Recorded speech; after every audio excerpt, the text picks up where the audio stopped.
So Venom, let there be carnage. Uh, shit. First of all, welcome back to the MindOfReese channel. I ain't posted a half and half review in a minute. I was doing my 30 days of hoop series, basketball for 30 days straight. So it's been about at least 2 months since my last half and half review. If you're new, first of all, make sure you hit the subscribe button so you're no longer new and you're a consistent return viewer of the channel. I know that was a lot. I ain't had to say all that shit, but my half and half reviews, half regular review, half spoiler. I do the regular review first. I do spoilers at the end. Uh, that's basically it. Especially for people who, I don't know why you come to me of all people, but people who haven't seen the movie yet, looking for people's opinion. That's what the first half of the review is for. That's what I'm gonna give you with Venom. Let There Be Carnage, which is the sequel to the 2018 or 19 Venom movie. I can't remember. I feel like it was 2019. But yeah, this movie was ass. This movie was garbage. Uh, I hate to say things like that, but I mean, I just got to be honest. The review part isn't going to be much. It's mainly going to be more the discussion in the second half for the spoilers. But this movie wasn't on shit. I didn't like the first Venom to be quite honest, and I felt like this was worse to be honest, and that's saying something because I felt like the first Venom was really bad. This movie, I did not laugh in this film. The humor just did not hit for me. You got back and forth between Venom and Eddie Brock, played by Tom Hardy. They're going back and forth. Venom's talking in his head. It's like he's talking to himself. None of the comedy hits home. It comes off as weird to me. I didn't connect with the Venom and Eddie Brock relationship like I did in the first one. Even though the first one was bad, I connected with that relationship. Poor Michelle Williams has to be in this damn movie. Uh, be subjected to a film like this. Uh, she is returning for what reason? I guess to be bait or to be motivation. That's even a stretch. Carnage is pointless in this film. Woody Harrelson is pointless in this film. Everything in this film is just pointless. And it kind of makes sense why it's pointless when I get to the spoiler section. But the story, there's really no story in this at all. They introduce characters and don't tell us anything about them except for one or two things. Then say, "Hey, here you go." Like Shriek, the woman you see in the trailer who's screaming. She's basically boyfriend girlfriend with Woody Harrelson's character, Cletus Cassidy, and we don't know anything about her except she has powers. They don't even tell us how she has powers. Is she a mutant? How does she have these powers? Like what? Never explained, never explored. Their history together is barely ever explored, except for one opening scene at the beginning of the movie where they have a young Cletus Cassidy played by a completely different actor. Yet Woody Harrelson's voice is fucking dubbed over the dude. Like, bro, just let that dude do his thing. Like, voices change as people get older. What I don't understand the decisions that were made in this movie. Uh, the comedy was dry and not the good dry, like Office dry, like dry bad. Uh, the action scenes in this, I was like, oh man, at least I'm getting Venom versus Carnage. Nah, no, the final fight was bullshit. Honestly, I just this movie was made for one reason, honestly, which I'll get to in the spoiler section. Which, to be quite honest, I'd rather get to now. I'm gonna be honest with you. This movie's ass. The only reason to see this movie is for the post-credit scene. And to be quite honest, you can look that shit up on YouTube right now. Type in Venom Let There Be Carnage post-credit scene and you will get it. There's no reason to see this film. And I never say things like that. I always tell people, yo, even if I say this is bad, go see it for yourself. Form your own opinion. That's the only reason to see this movie. Honestly, you can look it up on YouTube. Save your money. Save your money. I went to see it because I have an AMC subscription, which means I'm able to see movies for free. I get to see 3 free movies a week. This was one of them. It wasn't it. It wasn't it. I wouldn't recommend people go see this unless you were a huge fan of the first one.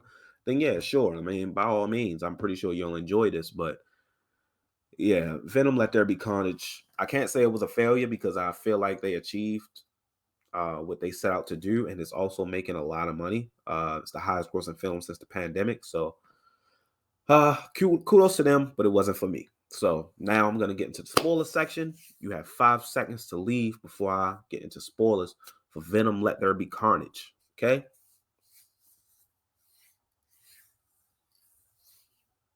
5. So like I said, Michelle Williams served no purpose in this film except for to be kidnapped by Carnage.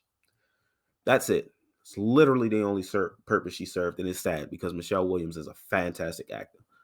Uh, she also reveals that her and the boyfriend from the first film are now engaged, which is, I guess, supposed to mean something to Eddie, but they don't show us that it means something.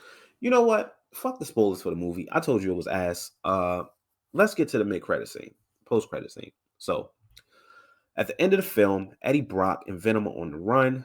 I'm basically going over this just in case somebody has not seen the movie and they don't care about the spoilers. So that's what I'm doing.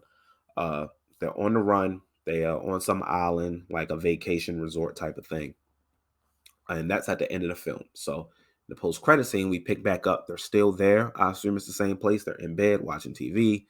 Uh, Venom says, I guess something about light years of knowledge about his race and history would explode Eddie's mind. And he like, yeah, go ahead, I can take it. So he's about to begin showing Eddie things, and something happens. Like the room starts shaking. There's a bright light outside. Room starts moving, and they wake up because they don't go to sleep. They don't pass out, but they wake up in a room that's the same room they were in, same island, but things look different. It looks brighter. The color palette is brighter. Something on the edge of the bed is different. And as they're trying to figure out where they are, the TV is on.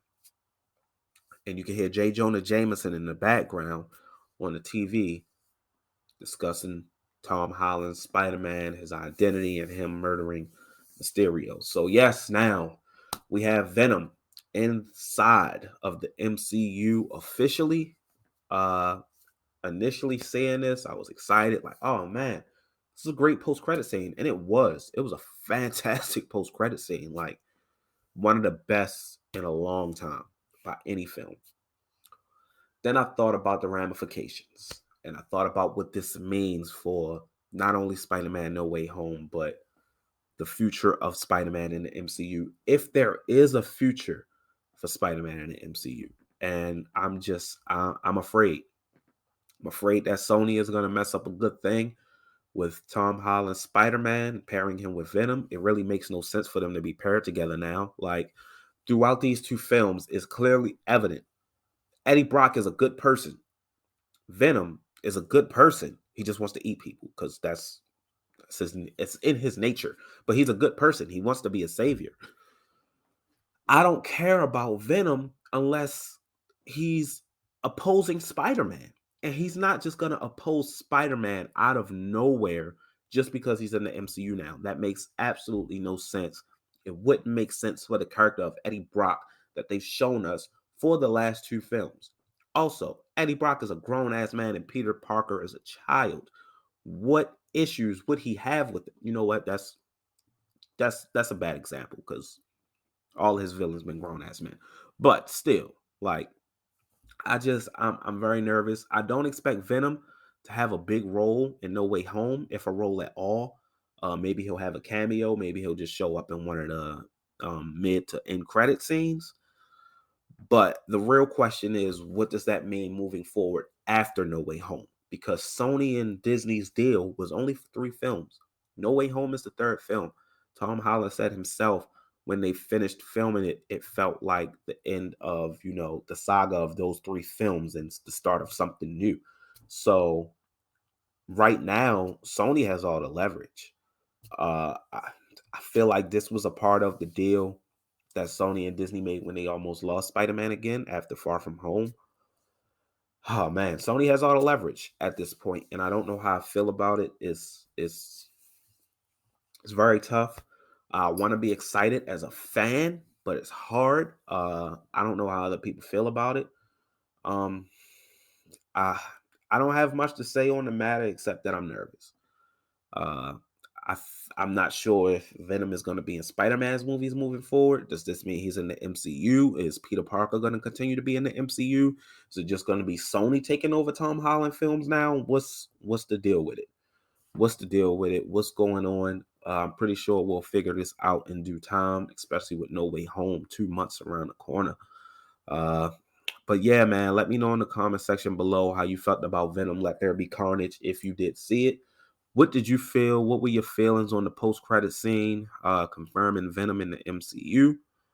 And man, I guess that's it. Leave a like on the video, hit subscribe button, ding the notification bell so you know the rest of my half and half reviews come out. I'll holla at y'all in the next one. Peace.